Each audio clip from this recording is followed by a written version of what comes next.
তো বন্ধু দেখো দুটো আলু, তো আলু আমি ঘষে এই ঘষণিটা দিয়ে আমি ঘষে দুটো আলু ভালো করে ঘষে নেবো। দেখতে পেয়েছো, আমি ঘষে আমি নেবো সব। তো দেখো আমার খুব সুন্দর ঘষা হয়ে গেছে।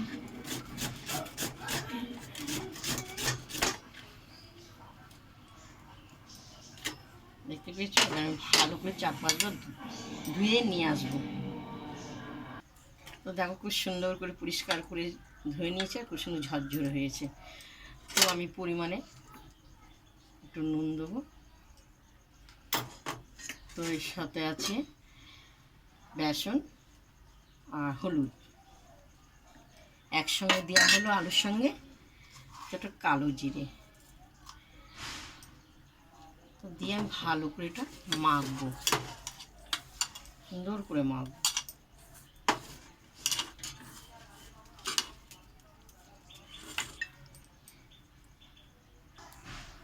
তো দেখো খুব সুন্দর করে মাখা হয়েছে। এরপর আমি এরকম পাতলা করে ধরবো, বুঝতে পেরেছো? এবার পাতলা করে ধরে তেলটা আমার গরম হয়ে গেছে, এক এক করে আমি ভাজবো। সবগুলোই ভাবে আমি ভাজবো,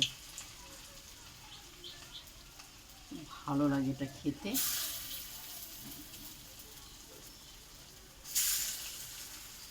এক এক করে লাল লাল করে ভাজা হবে। তো দেখো খুব সুন্দর ভাজা হয়েছে।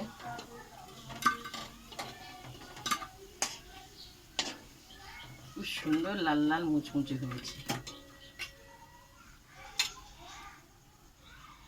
তো আর একটু আছে, এটা করলে আমার হয়ে যাবে।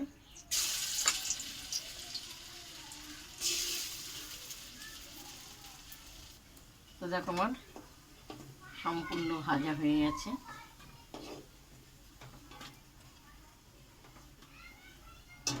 দেখো খুব সুন্দর আলু ভাজাটা বড়া হয়েছে।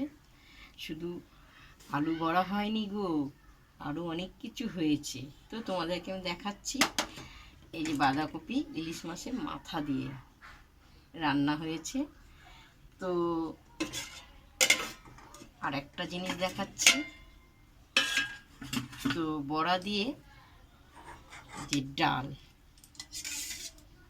ডাল করা হয়েছে, বড়া দিয়ে ডাল বাঁধাকপি খুব সুন্দর জমিয়ে খাওয়া হবে দুপুরবেলার রান্নার রেসিপিটা।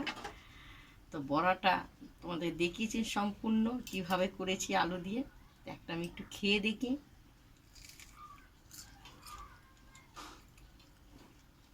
খুব গরম। তোমাদের যদি রান্নার রেসিপিটা বড়াটা যদি ভালো লাগে লিখে পাঠাবে, আর এইভাবে কারা খায় বলবে। তো বাঁধাকপি দিয়ে ইলিশ মাছের মাথা দিয়ে তো আরও সুন্দর, অপূর্ব গন্ধ। শুভ দুপুর। আর কিছু বললাম না, দুপুরে খাবারটা তোমাদেরকে দেখালাম।